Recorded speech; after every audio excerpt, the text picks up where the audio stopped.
Okay, right now we're looking at the wall with all the tools displayed on it that were used for different functions on the railroad, working on the track, etc. And starting over here at the left side, well, hanging on the wall, you can't really see it's a mail bag that they used to haul mail in. But going across, I think one of the interesting things is a big pair of tongs. No, they're not for picking up blocks of ice. They're for picking up the wooden railroad ties, which are big and heavy, and squeeze those together and the points dig in the wood, and then a couple of guys can carry the tie around and put it wherever they want it.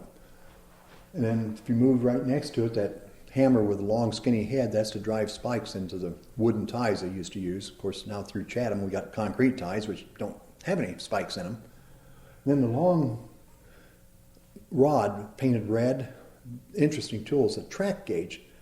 And rails are supposed to be 4 feet 8.5 inches apart, and it has prongs on each end that you set down, and those prongs are supposed to be right against the inside edge of the rails. And if they're too far apart, obviously they got to move in closer, or vice versa.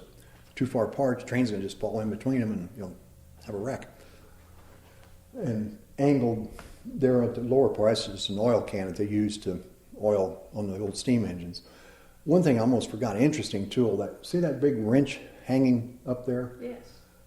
That is used on tank cars to open and close the valves, and the wrench is made of bronze because tank cars sometimes carry flammable, like gasoline, alcohol and stuff. Well, if you had a steel wrench and you dropped it, it could make sparks on the rocks, and then kaboom, you'd have an explosion. So it's made out of bronze, and bronze will not make sparks if it's dropped. And then if you move on over farther, well, there's some interesting tools, but way over in the corner is what's called a car mover, that long pole with a wooden handle.